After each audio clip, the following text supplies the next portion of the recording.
ഇന്ന് മുഖ്യ സന്ദേശത്തിനായിട്ട് എത്തിയിരിക്കുന്ന ഏറ്റവും സ്നേഹവും ബഹുമാനമുള്ള ബ്രദർ ജോർജ് പിന്നും സ്വാഗതം ആശംസിച്ച ശ്രീ ബാബുവിനും ബഹുമാനമുള്ള ഫിലിപ്പ് ജോറേച്ചും ബഹുമാനമുള്ള ജെയിംസ് കെ ജോണച്ചൻ ബഹുമാനമുള്ള MJ തോമസ് ഊട്ടിയച്ചൻ മറ്റ് വൈദിക ശ്രേഷ്ഠ പ്രിയ ദൈവജനമേ, ഈ അനുഗ്രഹിക്കപ്പെട്ട നല്ല സന്ധ്യാസമയത്തിനായി ദൈവത്തിന് സ്തോത്രം ചെയ്യും.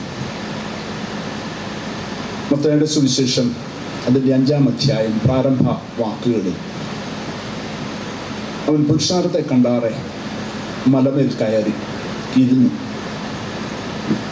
ശിഷ്യന്മാർ അവൻ്റെ അടുക്കൽ വന്നു അവരോട് തിരുവായി മൊഴിഞ്ഞ് അരുളി ചെയ്തത് എന്തെന്നാൽ എന്ന് പറഞ്ഞുകൊണ്ട് കർത്താവായ യേശു ക്രിസ്തുവിൻ്റെ പർവ്വത പ്രസംഗം എന്ന് അറിയപ്പെടുന്ന വിശ്വവിഖ്യാതമായ പ്രസംഗം അവിടെ ആരംഭിക്കുക.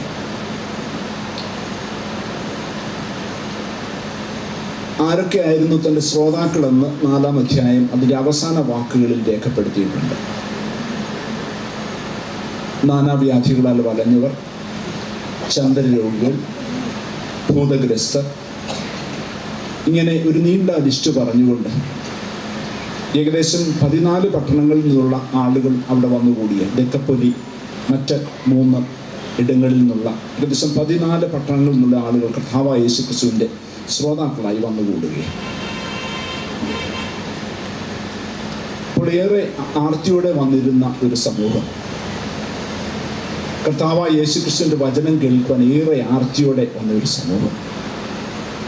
കഴിഞ്ഞ നാളുകളിൽ നമുക്കും ഈ ആർത്തി ഉണ്ടായിരുന്നു എന്ന് നമുക്കറിയാം.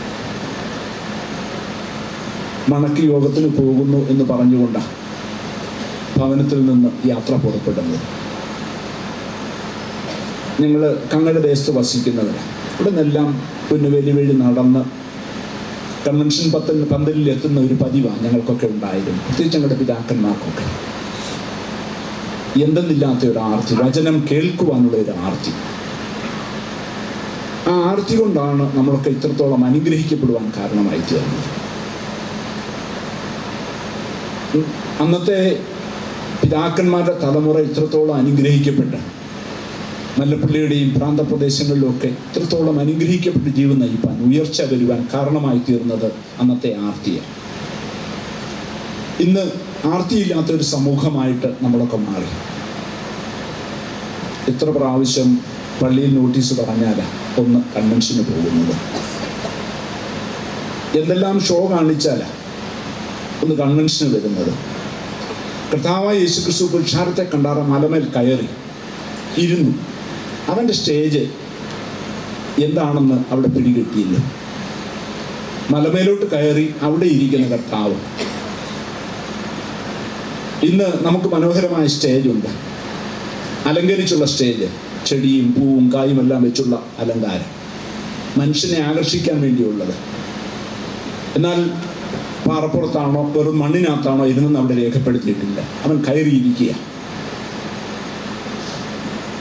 അപ്പോൾ ജനത്തെ കാണുമ്പോൾ അവനുണ്ടാകുന്ന മനോഭാവം, 1 ജനത്തിൻ്റെ ആർത്തി, 2 സുവിശേഷത്തിൻ്റെ ആവശ്യകത അവിടെ ഓർപ്പിക്കുന്നു. ഇത്രമാത്രം രോഗികൾ അവൻ്റെ അടുക്കൽ വരുമ്പോൾ ഒരു നീണ്ട പ്രസംഗം അവരോട് നടത്തുകയാണ്. അവനറിയാം എല്ലാറ്റിനും പരിഹാരം സുവിശേഷം, എല്ലാറ്റിനും പരിഹാരം വചനമാണ്. വചനമാണ് എല്ലാറ്റിനും പരിഹാരം എന്ന് പൂർണ്ണമായ ബോധ്യത്തോടു കൂടിയാണ് താൻ അവിടെ ഇരുന്ന് നീണ്ട ഒരു പ്രസംഗം നടത്തുന്നത്. എത്ര ദിവസത്തെ പ്രസംഗമാണെന്ന് രേഖപ്പെടുത്തിയിട്ടില്ല. എന്നാൽ 5 അപ്പം കൊണ്ട് 5000 പേരെ പോഷിപ്പിക്കുമ്പോൾ അവൻ പുരുഷാരത്തെ പറ്റി പറയുകയാണ്. 3 ദിവസം ഇവർ എന്നോടൊപ്പം പാർക്കുകയാണ്. അപ്പോൾ ഈ പ്രസംഗത്തിന് എത്ര ദിവസം എടുത്തു എന്ന് നമുക്കറിയില്ല, എങ്കിലും നീണ്ടിയൊരു പ്രസംഗം. അവരുടെ ആർത്തിയും ആ വചനത്തിൻ്റെ ആവശ്യകതയും. അപ്പോൾ എല്ലാറ്റിനും പരിഹാരം, രോഗമാണെങ്കിലും നമ്മുടെ ഏത് പ്രശ്നമാണെങ്കിലും എല്ലാറ്റിനും പരിഹാരം സുവിശേഷമാണെന്ന് കർത്താവായ യേശു ക്രിസ്തു വ്യക്തമാക്കുന്ന ഒരു ഭാഗം. ആ ആർത്തിയായിരുന്നു കഴിഞ്ഞ നാളുകളിൽ നമുക്കുണ്ടായിരുന്നത്. ആ ആവശ്യകതയായിരുന്നു കഴിഞ്ഞ നാളിൽ നമ്മുടെ പിതാക്കന്മാർക്കുണ്ടായിരുന്നു. അപ്പോൾ ആ ആർത്തിയോടെ ഒന്ന് കേട്ടിരിപ്പാൻ.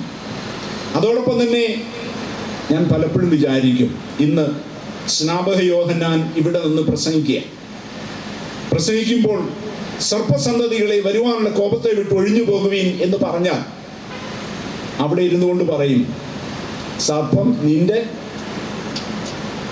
തന്തയാന്ന് പറയല്ലേ, ഞങ്ങളുടെ തന്തയല്ല നിന്റെ തന്തയാടാ സർപ്പം എന്ന് അവിടെ നിന്ന് വിളിച്ചു പറയും. എന്നാൽ ജനം മറുത്തു പറയുന്നില്ല. ജനം ആർത്തിയോടെ വരിക, കേൾക്കുവാൻ, മാനസാന്തരപ്പെടുവാൻ, പാപമോചനമുണ്ടാകുവാൻ, പാപക്ഷമ പ്രാപിപ്പാൻ. അവരാരും മറുത്തു പറഞ്ഞില്ല. ഞങ്ങൾക്ക് വേണം, ഇതൊക്കെ കേട്ടാലും ഈ വഴക്കൊക്കെ കേട്ടാലും ഞങ്ങൾക്ക് വേണം. ഇന്ന് സത്യസുവിശേഷം പ്രസംഗിക്കാൻ മടി. നമ്മളൊക്കെ ദൈവാലയങ്ങളിലൊക്കെ പ്രസംഗകരൊക്കെ വിളിക്കും. സത്യസുവിശേഷം പ്രസംഗിക്കാൻ ആരെങ്കിലും വിളിക്കുമോ? നമുക്ക് കുറെ തമാശയൊക്കെ കേട്ടിങ്ങനെ ചിരിച്ചിരിക്കണം അല്ലേ, എൻ്റർടൈൻമെൻറ്റ്. ഇന്ന് പ്രസംഗങ്ങളൊക്കെ വെറും എൻ്റർടൈൻമെൻ്റ് ആയിട്ട് മാറുമ്പോൾ, അതോടൊപ്പം തന്നെ കർത്താവായ യേശുക്രിസ്തു 3 ദിവസം കൂടെ ആയിരുന്നവർക്ക് ഭക്ഷണം കൊടുത്തു. ഇന്ന് കുടുംബയോഗം വെക്കും, ചോദിക്കും എന്താ മെനു അല്ലേ, മെനു എന്താന്ന് ചോദിക്കും. അതറിഞ്ഞിട്ടേ പള്ളി വരത്തുള്ളൂ. എന്നാൽ വരഞ്ഞവർക്ക് ഭക്ഷണം കൊടുക്കുന്ന ആർത്തിയോടെ വന്ന ഒരു സമൂഹം ഇന്ന് നമുക്ക് ആർത്തിയില്ലാതെ പോയി, ആവശ്യകതയില്ലാതെ പോയി. അതോടൊപ്പം തന്നെ കർത്താവായ യേശുക്രിസ്തുവിന്റെ ആധികാരികതയാണ് അവിടെ ഓർപ്പിക്കുന്നത്. അവൻ മലമേൽ കയറി ഇരുന്നു. ഒരച്ഛൻ മലയുടെ മുകളിലുള്ള ഒരു ദൈവാലയത്തിൽ ശുശ്രൂഷിക്കുന്ന അച്ഛൻ നടന്ന് ക്ഷീണിച്ച് ദൈവാലയത്തിൽ ചെന്ന് അവിടെ പ്രസംഗിക്കുവാൻ ആരംഭിച്ചപ്പോൾ അവരോട് പറഞ്ഞു, ഞാൻ ഇരുന്നു കൊണ്ടാണ് പ്രസംഗിക്കുന്നത്. അപ്പോൾ ജനം പറഞ്ഞു, ഞങ്ങൾ കിടന്നുകൊണ്ട് കേട്ടോളാം. അച്ഛൻ ഇരുന്നു കൊണ്ടാണ് പ്രസംഗിക്കുന്നതിന് ഞങ്ങൾ കിടന്നുകൊണ്ട് കേട്ടോളാം. അപ്പോൾ അങ്ങനെ കർത്താവായ യേശുക്രിസ്തു മലമേൽ ക്ഷീണിച്ച് കയറി ഇരുന്നതല്ല, വചനത്തിന്റെ ആധികാരികതയാണ്. വചനത്തിന്റെ ആ പവർ, ആ ശക്തി, ആധികാരികത, അതാണ് കർത്താവായ യേശുക്രിസ്തു യഹൂദ റബിമാരെ പോലെ ഇരുന്ന് സംസാരിക്കുക ആധികാരികതയോടുകൂടി. അപ്പോൾ ഇന്നും ആ വചനം നമ്മൾ കേൾക്കാൻ പോവുകയാണ്. ഞാനൊരു മറ്റു പ്രസംഗം പറയുവാൻ വേണ്ടിയല്ല, ഇത് മണിക്കൂറുകൾ പറയുവാനുള്ള ഒരു വിഷയമാണ്. എങ്കിലും നിങ്ങളുടെ ശ്രദ്ധയെ ആ വചനത്തിലേക്ക് കൊണ്ട് തിരിക്കുവാൻ കർത്താവേ, ഇന്നത്തെ പ്രസംഗം ഞങ്ങൾക്ക് മാനസാന്തരത്തിന് കാരണമായി തീരും. മറുത്തു പറയുവാൻ വേണ്ടിയല്ല, വിമർശിക്കുവാൻ വേണ്ടിയല്ല.